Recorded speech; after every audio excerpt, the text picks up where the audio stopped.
हर हर महादेव। ओम नमः शिवाय।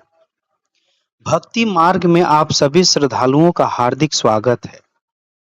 आज हम आपको भगवान शिव के ऐसे परम भक्त की कथा सुनाने जा रहे हैं जिसकी भक्ति ने मृत्यु के देवता यमराज को भी रोक दिया।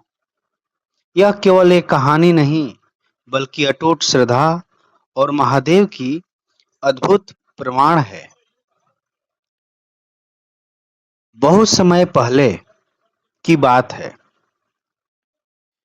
भृगु वंश में महर्षि मृकुंड नाम के एक महान ऋषि रहते थे।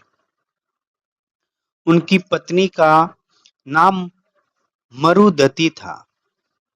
दोनों भगवान शिव के परम भक्त थे, लेकिन उनके जीवन में एक बहुत बड़ा दुख था।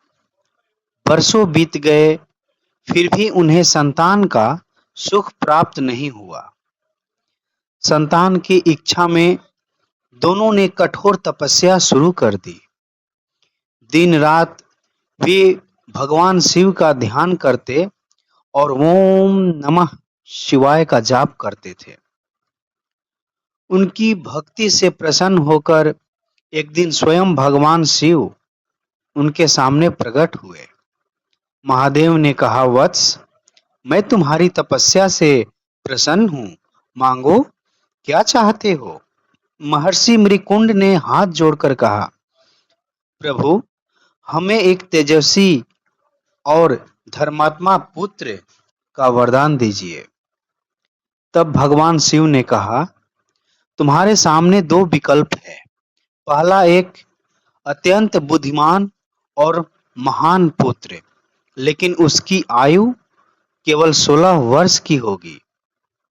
दूसरा, एक दीर्घायु पुत्र, लेकिन वह अज्ञानी होगा। सोचकर निर्णय लो। महर्षि और उनकी पत्नी ने बिना किसी संकोच के पहला विकल्प चुना। उन्होंने कहा, प्रभु, हमें अल्पायु ही सही, लेकिन गुणवान पुत्र चाहिए। महादेव मुस्कुराए और उन्हें आशीर्वाद देकर अंतर्ध्यान हो गए। कुछ समय बाद उनके घर एक तेजस्वी बालक का जन्म हुआ। उसका नाम रखा गया मार्कंडेय। मार्कंडेय बचपन से ही अत्यंत बुद्धिमान, विनम्र और भगवान शिव के अत्यंत परम भक्त थे। वे प्रतिदिन भगवान शिव की पूजा और वेदों का अध्ययन करते थे और वह हर समय ओम नमः शिवाय का जाप करते रहते थे। लेकिन जैसे जैसे उनकी आयु बढ़ रही थी, उनके माता पिता का चेहरा उदास रहने लगा। उन्हें याद था कि उनके पुत्र की आयु केवल 16 वर्ष है। जब मार्कंड 16वें वर्ष में पहुंचे, तब उनके माता पिता ने उन्हें पूरी सच्चाई बता दी। यह सुनकर भी मार्कंड बिल्कुल घबराए नहीं। उन्होंने कहा, जिस भगवान शिव ने मुझे जीवन दिया है, वही मेरा रक्षा भी करेंगे।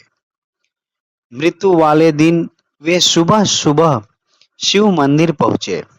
उन्होंने शिवलिंग को गले लगाया और पूरे मन से महामृत्युंजय मंत्र तथा ओम नमः शिवाय का जाप करने लगे।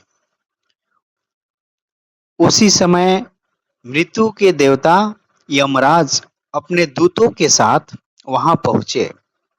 उन्होंने मार्कंडे से कहा, बालक, तुम्हारी आयु पूरी हो चुकी है, अब मेरे साथ चलो। लेकिन मार्कंडे ने शिवलिंग को और भी कसकर पकड़ लिया और भगवान शिव का नाम लेते रहे। यमराज ने अपना पासा फेंका। वह पासा मार्कंडे के साथ शिवलिंग पर भी पड़ गया। जैसे ही पासा ने शिवलिंग को स्पर्श किया, पूरा मंदिर प्रकाश से भर गया। धरती कांपने लगी। अचानक शिवलिंग से स्वयं भगवान महाकाल प्रकट हुए। उनके नेत्र क्रोध से लाल थे। उन्होंने यमराज से कहा, मेरे भक्त को छूने का साहस कैसे किया? यमराज ने उत्तर दिया, प्रभु, मैं अपना धर्म निभा रहा हूं। तब भगवान शिव ने अपने त्रिशूल से यमराज को पराजित कर दिया। देवताओं ने प्रार्थना की कि यदि यमराज नहीं रहेगा तो संसार का संतुलन बिगड़ जाएगा। महादेव, इन पे आप कृपा कीजिए। भगवान शिव का क्रोध शांत हुआ। उन्होंने यमराज को पुनः जीवन दान दिया और कहा, धर्म का पालन करो, लेकिन मेरे सच्चे भक्त की रक्षा मैं स्वयं करूंगा। इसके बाद भगवान शिव ने मार्कंडे को आशीर्वाद देते हुए कहा, वत्स, आज से तुम चिरंजीवी हो। तुम्हारा नाम युगों युगों तक अमर रहेगा। तभी से भगवान शिव महाकाल के नाम से भी पूजे जाते हैं, क्योंकि वे स्वयं काल के भी स्वामी हैं।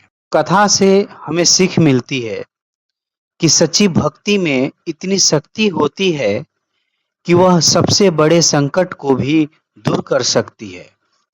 जो भक्त पूरे विश्वास से भगवान शिव की शरण में आता है, उसकी रक्षा स्वयं महादेव करते हैं। हर हर महादेव। अगर आपको यह दिव्य कथा पसंद आई हो तो वीडियो को लाइक करें, अपने परिवार और दोस्तों के साथ शेयर करें और भक्ति मार्ग चैनल को सब्सक्राइब करना ना भूलें और कमेंट में ओम नमः शिवाय अवश्य लिखें।